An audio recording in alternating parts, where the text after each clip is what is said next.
Hello, St. Patrick's and friends of St. Patrick's. I've really enjoyed our time in the Gospel of Luke on Sundays. I hope you have as well. I'm learning a lot through it. And it's got its own little spin on things that the other Gospels don't have. And I appreciate it more and more. When I was younger, I really liked the Gospel of John. I still do.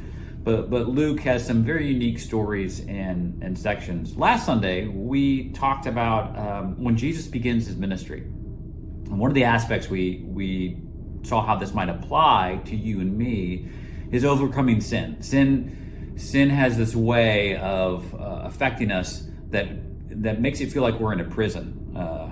Our actions, our emotions, that we can't break free from it. And of course, we know that isn't true. We talked a little bit about how God also uses deceit, not God. The enemy uses deceit to think that we're imprisoned by sin when we're not.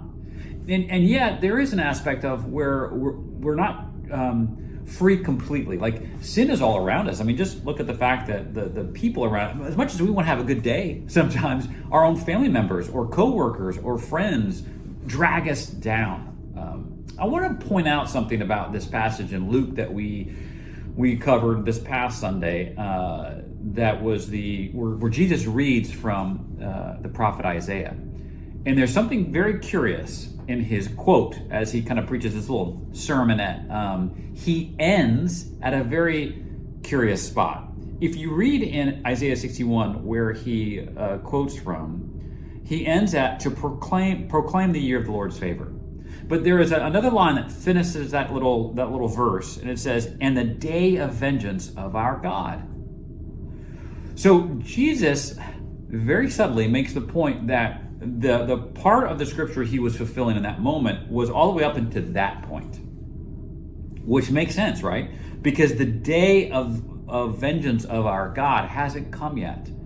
That's still under the authority of Jesus, under the authority of the Messiah, but it hasn't come yet. So we live in this very in-between period between to proclaim the year of the Lord's favor and the day of vengeance of our God. And that makes absolute sense when we talk about what sin does to the believer. We know that God's ministry, Jesus' ministry, is to show God's favor to us, to come and not condemn the world, but to save it. But there will come a day when he will return and exact vengeance upon his enemies. And it's a good thing for them and for us to some degree, because we have that ministry of reconciliation now. And so you can see how even the subtle way that Jesus stops the quote and says, "Today it's been fulfilled," shows us that we are in an in-between period, the period of the church, this time that we're waiting for the Lord to come back when he will finish it all. So it makes sense that you and I still suffer to a degree. So I just thought that was interesting. I didn't get a chance to share it too much on Sunday, or even at that part at all on Sunday.